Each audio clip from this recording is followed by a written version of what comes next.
Sarajevo was a beautiful city, upward tending, full of steeples and domes and minarets.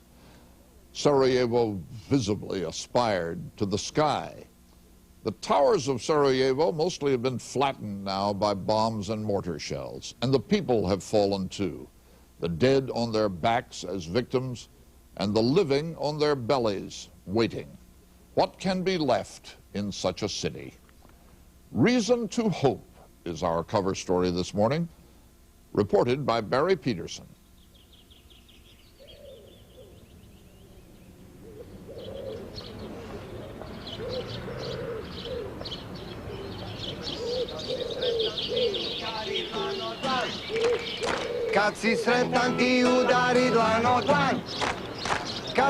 It is springtime in Sarajevo after 2 years of war.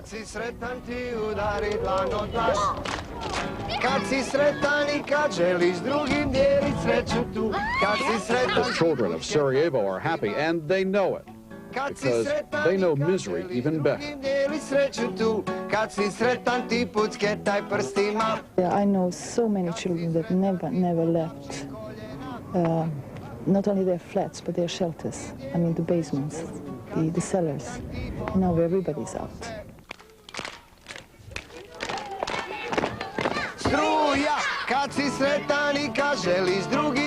What they're happiest about is struja, electricity, and happy to see their city.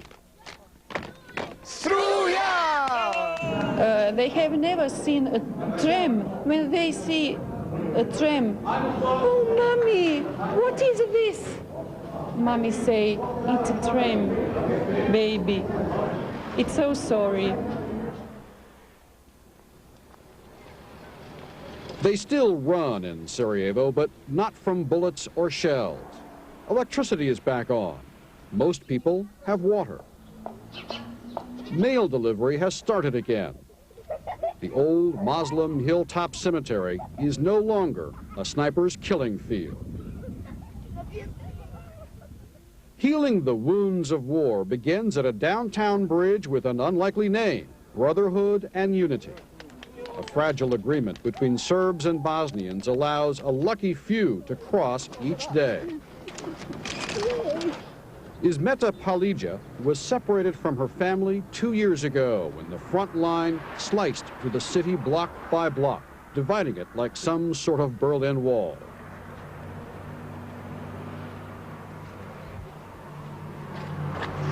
It's a day her daughter Lilia feared would never come.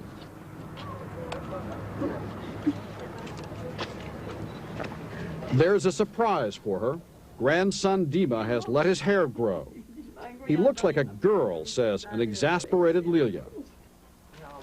And Ismeta's purse is stuffed with gifts, including coffee and smuggled cigarettes. And she shows off new money now used in Serb-controlled territory. Is there food available in Sarajevo? No, but the most important thing, says Lilia, is that we no longer fear for our lives. There is so much to catch up on, so little time. The authorities demand that Ismeta return across the bridge by 2 p.m. back to Serb-controlled Sarajevo. Mother and daughter promise to raise the blinds each day if all is well. They can see each other's apartment across the front line. They do not know when they will see each other again. Everyone in this city knows about separation, even 13-year-old Addis Pita, whose makeshift school is held in a basement. About 99% of my friends are on Serbian side, and I didn't see them for almost 2 years. It is a city still surrounded, still in Serb gun sights. Sonata Kreso works for the Bosnian government. On that hill, they're on those hills all over there. The Turks once controlled the city from a hillside. The Austrians did the same from their fort. Now, the Serbs. You can walk freely. There are moments that you think you can do whatever you want, but then reality would sober you up, and then again I can't do whatever I want. I would like to go to Rome now. I can't. I would like to make a call to my friend in Zagreb. I can't. So it's not peace yet. It's still, we are still besieged. We are still around. And sometimes still shooting. This man was wounded a few days ago when he went onto his balcony to adjust the TV antenna. But most think the worst is over, even if the memories remain. Zahida Sabanovich remembers, "I fainted the night that shell hit so close to my window," she says. But how does she feel about the future now? And everywhere, there is the sound of spring planting. She's putting in flowers amid her vegetable crop. He's concentrating on things like parsley and onions. The gardens meant survival these past 2 years. Sarajevo survived because its people wanted to keep alive a multi-ethnic city where different religions, Muslims, Christians, Jews, prayed within blocks of each other.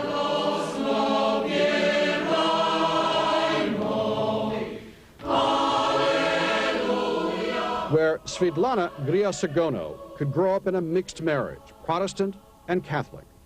Her friends, Shida and Amra, are sisters who are Muslim.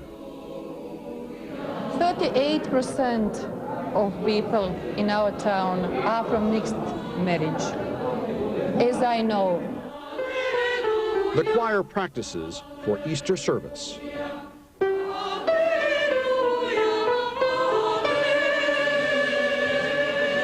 The same number of members is the same number all of this time. All during these 2 years, we are together. Maybe some people left choir, but nobody have died. I live here 30 years. I finished my school, music academy. I find my husband here, and I will stay here. I'm happy here.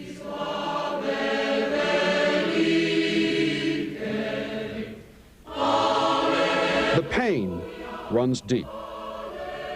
The destruction is everywhere.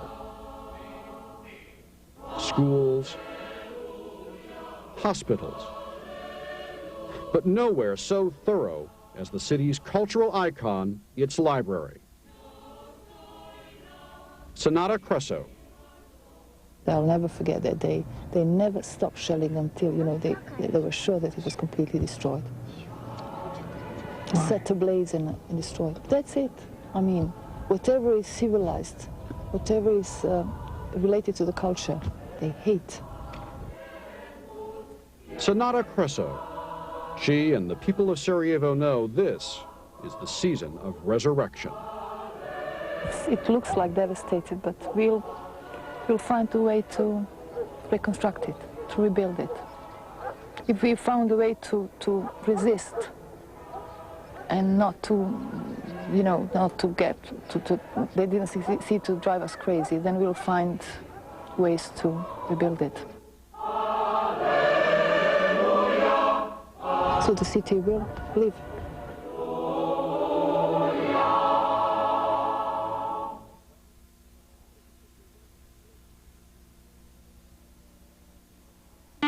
The Nissan Altima has more front headroom than a Mercedes E320. It also has more rear headroom, more rear legroom, and more... It's Sunday morning on CBS, and here again is Charles Kuralt. And it's time to hear from John Leonard. Good morning, John. Good morning, Charles.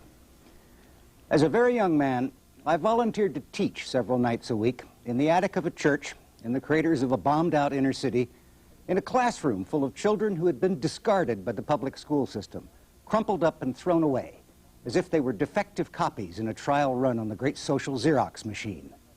What amazed me most about these kids was their willingness to believe I knew what I was doing.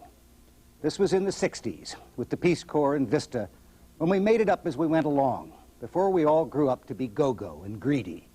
But the idea is as old as the Republic.